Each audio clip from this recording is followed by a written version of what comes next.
तो आज पढ़ेंगे हम झीलों के बारे में। तो यह है झील। झील किसे कहते हैं?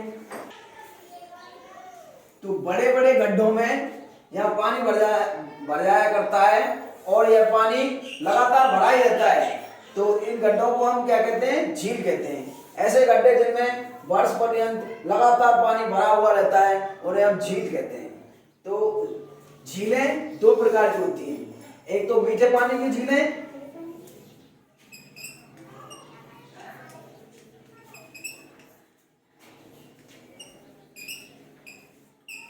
और दूसरा खारे पानी की झीलें।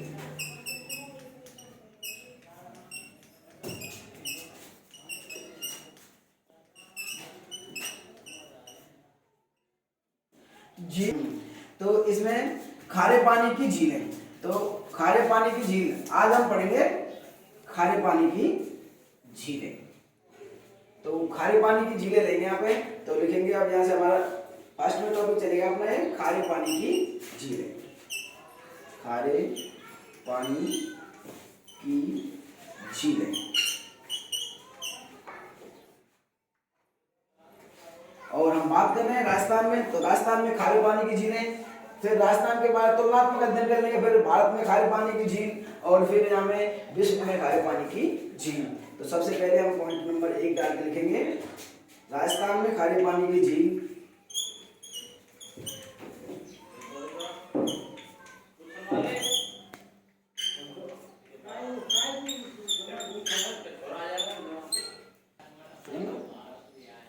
राजस्थान में खारे पानी की झील, खारे पानी की सबसे बड़ी झील,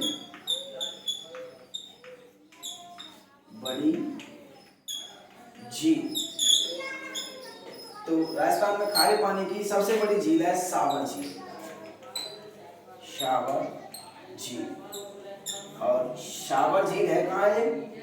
साबर झील है अपनी जयपुर और अजमेर और नागौर, तीनों जिलों की सीमा पे है। और वैसे अगर पूछे तो साबर झील वैसे जयपुर आएंगे, अगर जयपुर ऑप्शन में नहीं हो तो अजमेर, अजमेर में ऑप्शन नहीं हो तो नागौर। इस प्रकार से अब इसके बाद में राजस्थान की बात कर ली, अब करेंगे भारत में। भारत में खारे पानी की सबसे बड़ी झील, बड़ी झील।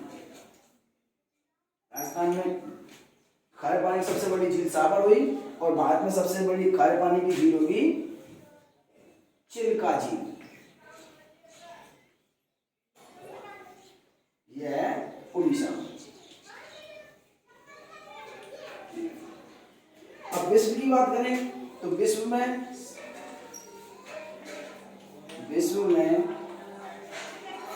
खारे पानी की सबसे बड़ी झील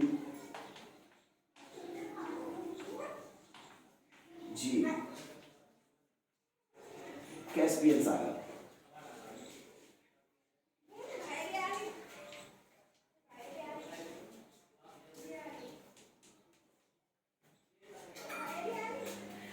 राजस्थान में खारे पानी की सबसे बड़ी झील क्षेत्रफल के आधार पर ये हमारी हो जाएगी साबर झील। साबर झील कहाँ है? जयपुर, अजमेर, नागौर में।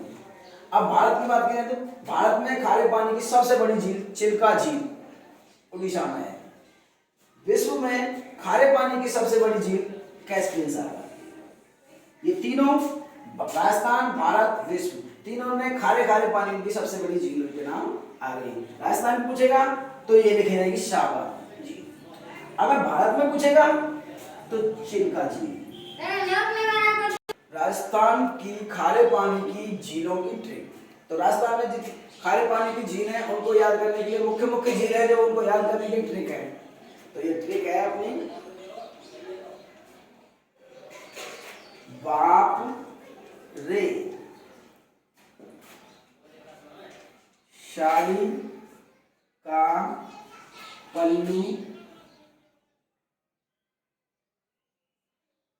कुत्ता फाड़े सोर्स।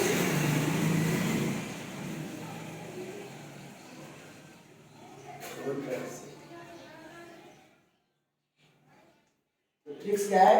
बाप रे साड़ी का पल्लू कुत्ता फाड़े चोर पैसे। बाप रे साड़ी का पल्लू कुत्ता फाड़े चोर पैसे। बाप रे साड़ी का पल्लू कुत्ता फाड़े चोर पैसे। तो वहां से हो जाएगा अपना बाप झील। बाप झील है जोधपुर में। बाप झील जोधपुर में। और रे से हो जाएगा रेवासा। रेवासा झील। और रेवासा झील हो जाएगी अपनी सीकर में। रेवासा झील का कर्नल जेम्स टॉड ने अपनी पुस्तक में जिक्र किया है। रेवासा झील का कर्नल जेम्स टॉड ने अपनी पुस्तक में जिक्र किया है। सा से हो जाएगी अपनी साबर झील। साबर। और साबर झील कहाँ है? जयपुर, अजमेर और नागौर में, तीनों जिलों में फैली हुई है। वैसे पर जयपुर में, और वैसे पूछे तो जयपुर में आया तो अजमेर, अजमेर नहीं आया तो नागौर। तीनों जिलों में यह साबर झील फैली हुई है। यह क्षेत्रफल के आधार पर राजस्थान की सबसे बड़ी खारे पानी की झील है। बी से आ जाएगा अपना डीडवाना। डीडवाना नागौर। डीडवाना नागौर का नमक, जो डीडवाना झील नागौर में इससे जो नमक उत्पादित होता है वो खाने के लिए काम में नहीं आता है। तो खाने के लिए काम में नहीं आता है तो किस में काम आता है? ये उद्योगों में काम आता है, जैसे चमड़ा उद्योग, कांच उद्योग, कागज उद्योग, रंगाई पुताई छपाई, इनमें काम आता है। कहाँ से हो जाएगा अपना काबोद झील। कहाँ से हो जाएगा? काबोद झील। और काबोद झील कहाँ है? जैसलमेर। वहां से हो जाएगा अपना पचमढ़ी।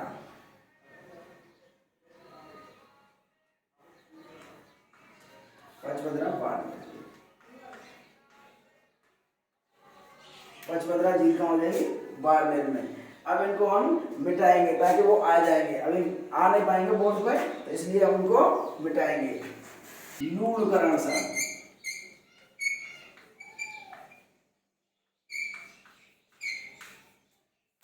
झील, और ये लूणकरण झील है बीकानेर में। ये लूणकरण झील बीकानेर में, लूणकरण जो बीकानेर में गाँव, वहाँ पे मूंगफली अधिक होती है, इसलिए इसको राजस्थान का राजकोट भी कहते हैं। लूणकरण स्थान है जो राजस्थान का राजकोट कहलाता है। वैसे लूणकरण झील बीकानेर में है। कुछ हो जाएगी अपनी कुचामन। कुचामन। कुचामन झील कहाँ है अपनी? नागौर। नागौर में। पास हो जाएगा अपना फलौदी। और ये फलौदी कहाँ है अपना? जोधपुर में। फलौदी क्या है? जोधपुर में। और इस डा से हो जाएगा डेगाना। डेगाना। और डेगाना झील कहाँ है अपने? नागौर में। और छोर से हो जाएगा कछोर झील। और कछोर झील कहाँ है अपने? सीकर में। कछोर झील कहाँ है? सीकर में। और कैसे हो जाएगा अपना? पोखरण। पोखरण। पोखरण कहाँ है अपना? जैसलमेर। तो इस प्रकार से साड़ी का पल्लू कुत्ता फाड़े कटोरी का, इस प्रकार से हमारे सारी मुख्य मुख्य खारे पानी की झीलें इस सूत्र से आ जाती हैं। नंबर 1। इसके बाद लेते हैं हम साबर झील। साबर झील सबसे पहले तो इसकी साबर झील की स्थिति विस्तार लिखेंगे। स्थिति विस्तार लिखेंगे तो साबर झील के अक्षांशीय विस्तार,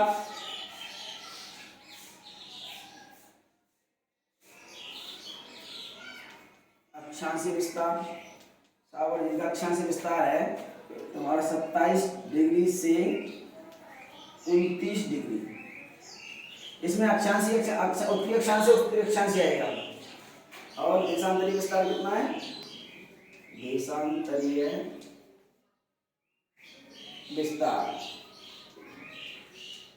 देशांतरीय विस्तार है 74 डिग्री से 75 डिग्री तक। अब इसका आकार लें तो आकार कैसा आता है? आकार में हो जाएगा आयताकार, आकार हो जाएगा अपना आयताकार। इसकी लंबाई हो जाएगी इसकी 32 किलोमीटर, चौड़ाई कहीं कहीं 3 किलोमीटर और कहीं कहीं 12 किलोमीटर तक दी जा सकती है। ये इसकी लंबाई, चौड़ाई, आकार हो गया। और ये अगर बिजौलिया, ये मतलब सबसे बड़ी प्राकृतिक झील है, सबसे बड़ी प्राकृतिक झील है।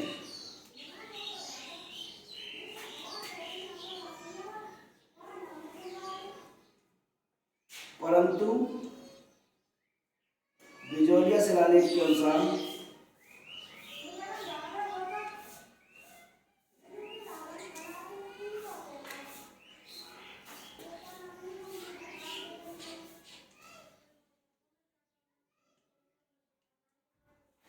इसे वासुदेव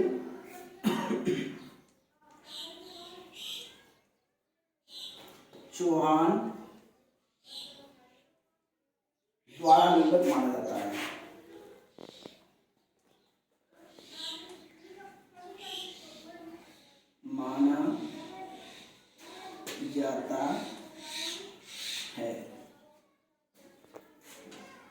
बात करेंगे हम सबसे पहले साबर झील को पढ़ रहे विस्तार से।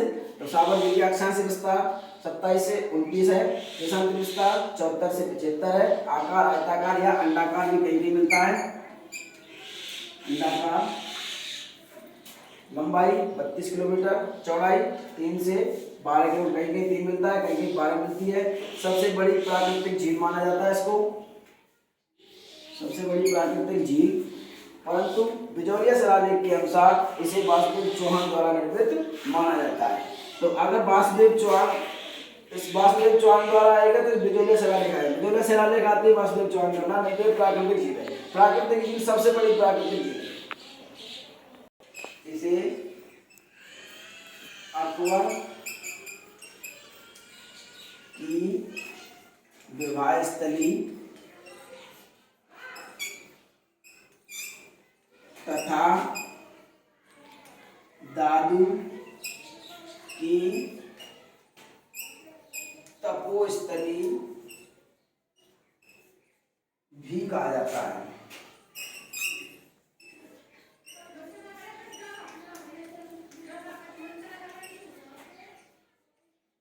इसे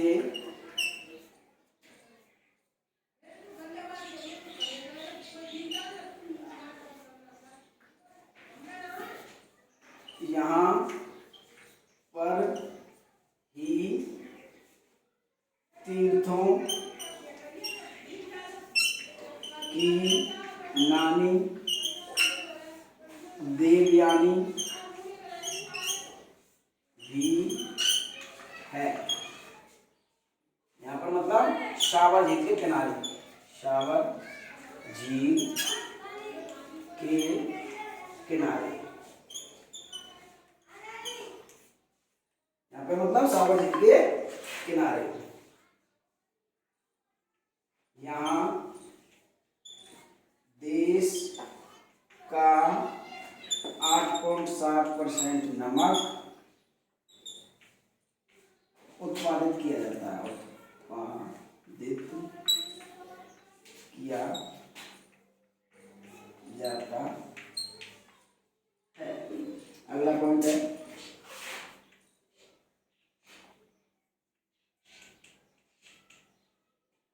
यहाँ देश का 8.7% नमक उत्पादित किया जाता है। ये यहाँ से परसेंट कभी कभार पूछ लेता है कितना परसेंट नमक उत्पादित किया जाता है। अगला इम्पोर्टेंट कथन है, तो यह साबर झील को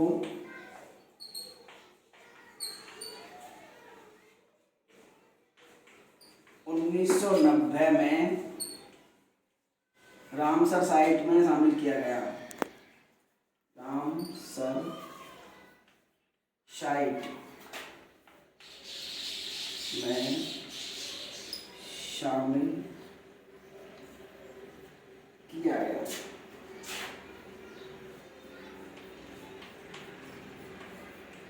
अब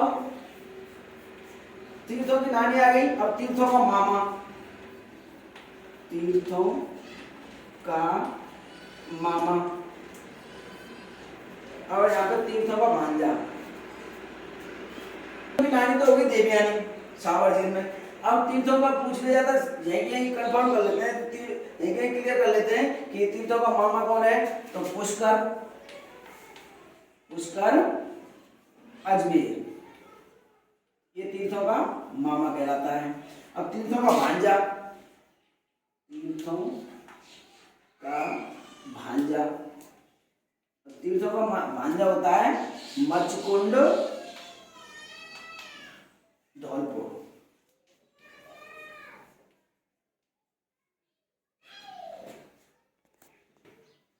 अब दूसरे नंबर लिख लेते हैं हम, पच भद्रा ऑब्लिक पच पदरा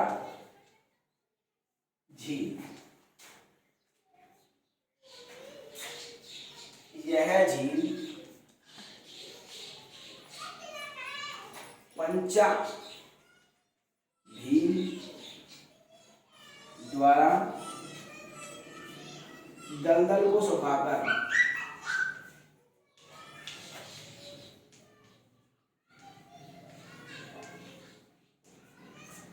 बनाई गई।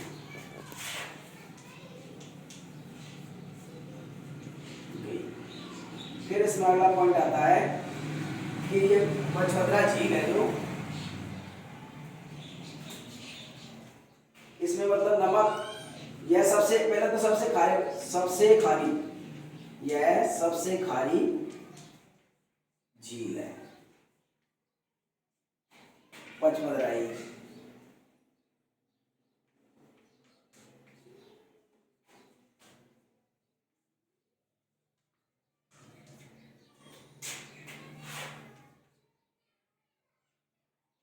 इसमें 98% तक NaCl यानी नमक पाया जाता है।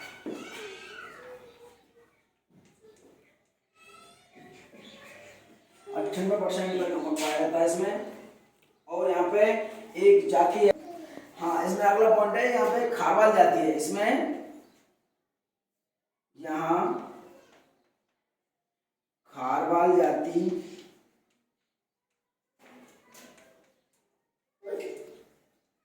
लोग मोरेल की झाड़ियों से,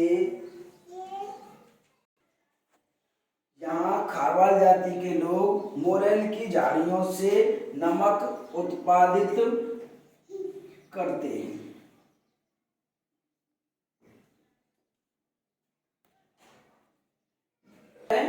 दोनों सरकारों का उपक्रम है, राजस्थान सरकार के भी और भारत सरकार के भी। तो यहाँ पे भारत सरकार का उपक्रम, भारत सरकार उपक्रम कौन सा है भारत सरकार का। तो भारत सरकार का उपक्रम, यहाँ पे भारत सरकार का उपक्रम देखते हैं।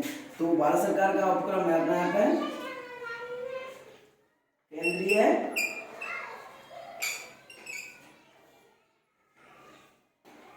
केंद्रीय नहीं है,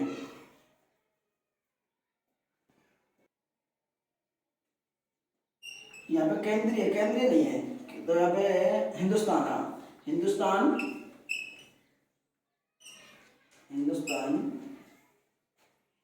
साल्ट कंपनी 1960। और इसी प्रकार से राजस्थान सरकार का भी एक उपक्रम है यहाँ पे, राजस्थान सरकार उपक्रम राजस्थान स्टेट वर्क्स लिमिटेड, ये भी 1960 में स्थापित किया गया। तो भारत सरकार का उपक्रम हिंदुस्तान साल्ट कंपनी 1960 में, और राजस्थान सरकार का उपक्रम राजस्थान स्टेट वर्क्स लिमिटेड 1960 में। पचमदरा झील के निकट यहाँ पे सोनिया गांधी ने, श्रीमती सोनिया गांधी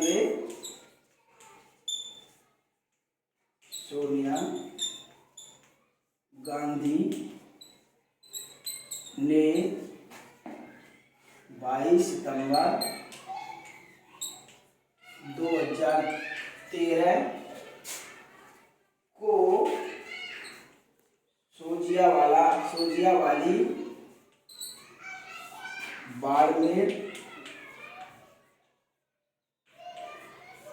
में रिफाइनरी का शिलान्यास किया।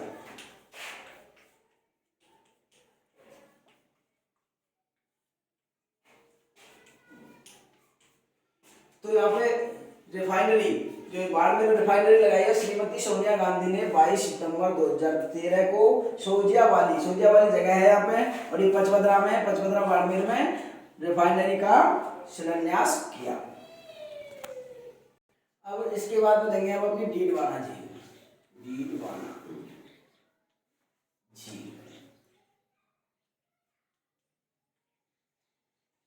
नंबर 1, यह झील नागौर में है।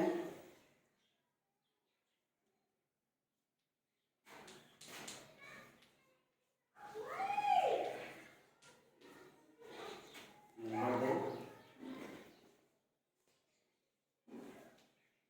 इसमें सोडियम सल्फेट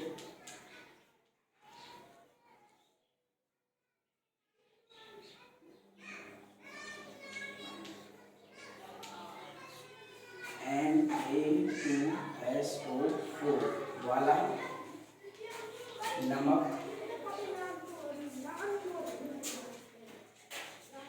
उत्पन्न होता है। नंबर 3, इसमें सोडियम सल्फेट वाला नमक उत्पन्न होता है, यानी sodium sulphate Na2SO4। Na2SO4 sodium sulphate पूछे तो डीडवाना आएगी, सोडियम क्लोराइड पूछे तो पचमदरा वाली आएगी। यह नमक खाने योग्य नहीं है, इसका उपयोग उद्योगों,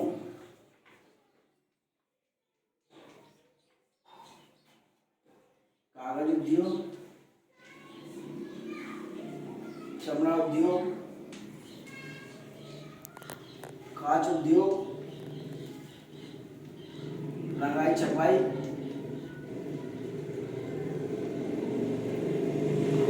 आदि में किया जाता है।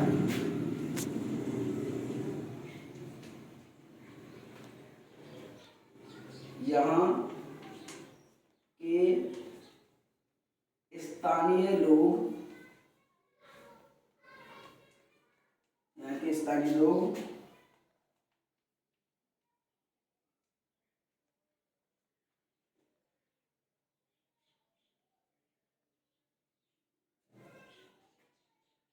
देवल नाम की निजी संस्थाओं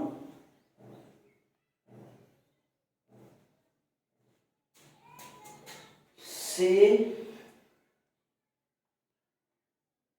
यहाँ से नमक बनाते हैं।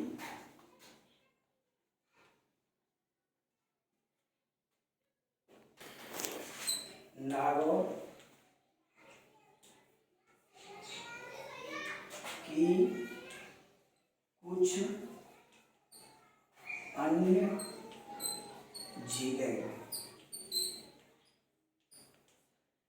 और भी कुछ अन्य झीलें। नंबर 1 आती है नवा झील। नवा झील, नवा झील नागौर में है। नवा मंडी, नमक मंडी है, नमक मंडी है। एक है नवागांव में आदर्श, यहाँ पे नागौर में एक आदर्श लवण पाम भी नागौर में है। इसके बाद में सबसे ज्यादा खारे पानी की झीलें संख्या में नागौर जिले में है।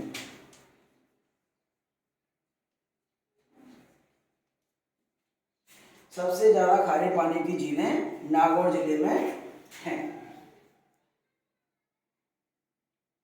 क्यारियों से बने नमक को रेस्ता कहते हैं और कुओं से बने नमक को कुओं से बने नमक को कोशिया कहते हैं।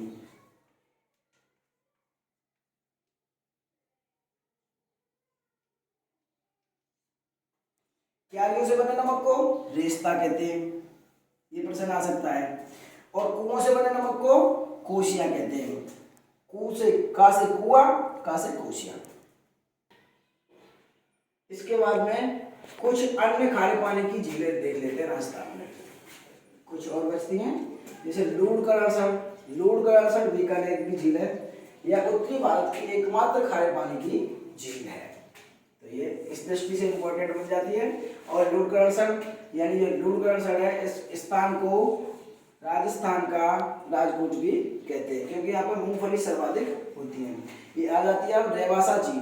रेवासा झील सीकर में है। इसका उल्लेख कर्नल जेम्स टॉड ने अपनी पुस्तक में किया है। उसके बाद आ जाती है ताल छापर झील। ताल छापर अभ्यारण्य भी है, ये भी चूरू में ही है, और ताल छापर झील है, ये भी चूरू में ही है। इसके बाद आ जाता है अपना बाप झील। बाप झील होती है जोधपुर में। बाप झील है जोधपुर में, तो ये बाप झील जोधपुर में। इसके बाद देगाना नागौर में है, देगाना झील नागौर में। इसके बाद आ जाता है कछोर झील सीकर में है, कछोर झील सीकर में है। उसके बाद आ जाता है पोकरण जैसलमेर में है, पोकरण झील जैसलमेर में। उसके बाद आ जाती है अपने फलौदी झील जोधपुर में है। उसके बाद आता है अपना कुचामन आता है अपना नागौर में है। उसके बाद आ जाता है अपना काबोद झील है अपनी जैसलमेर। इस प्रकार आज हमारी खारे पानी की सभी झीलें कंप्लीट हुई। अगर आपको ये वीडियो अच्छा लगा तो लाइक करें, शेयर करें और सब्सक्राइब करें।